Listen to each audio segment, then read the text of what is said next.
A very good morning to everybody tuning in to the Morning Line on the Pace. Very special first guest, the CEO of Harness Racing Australia, Andrew Kelly, joins us to unveil this magnificent trophy. Andrew, good morning.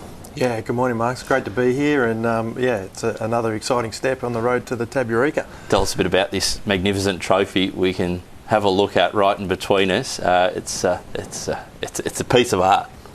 6 months in the making. Yep. Plenty of back and forth, no 10 doubt. 10 people. Yep. Back to the drawing board a few times, much to John Hawke and the team at Renowned Silverware's chagrin. But we're really proud of what we've been able to bring to life. And really, full credit to John and the team at Renowned Silverware. Did a terrific job. So it incorporates the sulky wheel, which obviously resonates very strongly with our sport, and also parts of the logo. You can see the horse rearing at the top there.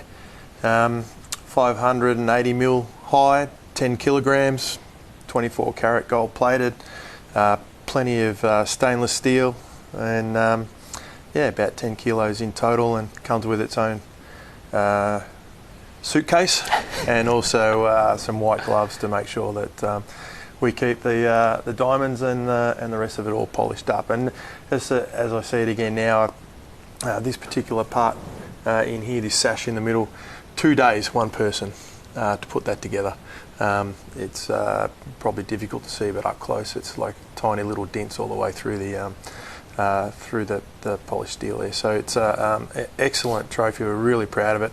Made its debut down at Geelong at Team Zab night on Friday night, and was immediately taken to people's hearts, and a massive number of photographs taken already. And that was a great night too, wasn't it, to be able to expose the trophy and also get the local community of Geelong together?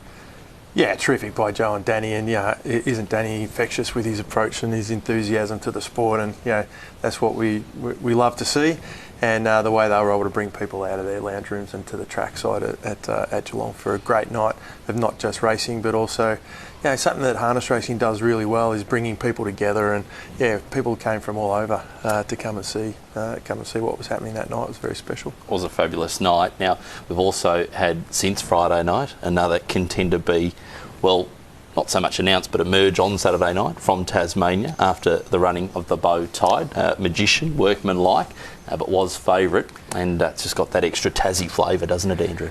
Yeah, it's terrific. And the Rattray family, keeping the spirit of Bow Tide alive, a race named after a horse close to their heart, and the inaugural winner of that race headed to the Tabureka at Menangle on the 2nd of September. Great for the family, great for Todd.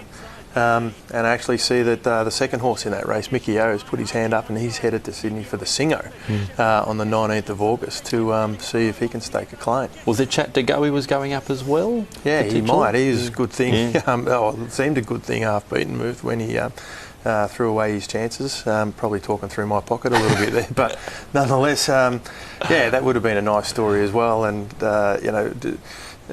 wasn't the only Collingwood name to flop on the weekend. Indeed. That was on Saturday night, and then yesterday morning on the Pace we had the most recent announcement of the slot of Aaron Bain Racing and Summit Bloodstock be announced, with a mare, which is tremendous for the race, but also the South Australian element, Andrew. I love this for so many reasons. Number one, the mare element, as you said, with Encipher, who's got an amazing record, nearly 600,000 in prize money in 25 starts. So she's she is a real deal. Obviously she'll draw pretty well, so obviously got that in mind. But further to that, the mini slot concept, people are able to pick up a percentage or a part of the Bain Racing and Summit Bloodstock slot for as little as $50. What a great outcome. And owned and bred in South Australia, so great connection to the race, and just bringing all parts of Australia together, which was something that we had hoped for but weren't sure was going to necessarily happen. And this race continues to deliver for us already. And Luke McCarthy in the sulky. Yeah, great point. And I should have mentioned that when I was talking about what was really good about that announcement. So it's terrific that Luke will have a starter in the race. He's obviously a premier reinsman across the country, but also at his home track of Menangle, he will be a force to be reckoned with. 2,400 metres, and there are so many questions for a lot of these horses, including the 3-year-old Lost Storm. You mentioned the barrier preference, the barrier draw preference. The mare likely in Cypher to get barrier 2 at this stage. At this stage, she'll line up in 2, unless there's a 3-year-old emerges in the next little while. Just 2 announcements to come now, so 8 of the 10 having been unveiled. I expect that Wayne Loader will announce one of his horses to take his slot next Tuesday. Looks like that will be, and then all eyes on the Singo, which is what a great concept and what a great race. And for anyone in the western suburbs or anywhere, if they wanted to head to Menangle on the 19th of August, I'm pretty sure he's going to shout the bar at some stage through the night, so it'll be worth your while. Sounds pretty good. So get to the track. We're less than a month away from the Tab Eureka, the inaugural running the $2.1 million feature race, richest harness race in the world. This far out, did you have any expectation of what it will feel like being within a month away from the big race, Andrew? Well, I knew I'd be busy, and that's for sure. But the way in which people have embraced it, the way that they're talking about it, I think every time I've come on this show, I've said just how grateful I am for the support of TAB, Harness Racing New South Wales, Club Menangle, being able to work in partnership as a host with them to bring it to life. So many parts to it, but it's just continues to amaze me how popular and newsworthy this has actually become, and we haven't had the first running of it yet. And it's just, I think it all augurs well for the future in so many ways. We've been lucky along the journey, but if you don't put yourself out there and you don't have a go, then nothing happens. And I think whoever wins it's going to be a very, very deserved first winner. And they'll need to be very careful with lifting this trophy up above their head in particular. Let's have a look at the field assembled. You mentioned all those key parts, 8 of them so far. There they are. Tab with the Lost Storm, the sole 3-year-old of the race at this stage. Team Zav captain Ravishing, who worked out on Friday night at Geelong. Cortina Racing have Catch a Wave, who also worked out with Mac Dan on Friday night. Soho Standardbred's My Ultimate Ronnie, Kevin and Kay Seymour leaped to fame. Gee, was good on the weekend, wasn't he, Andrew?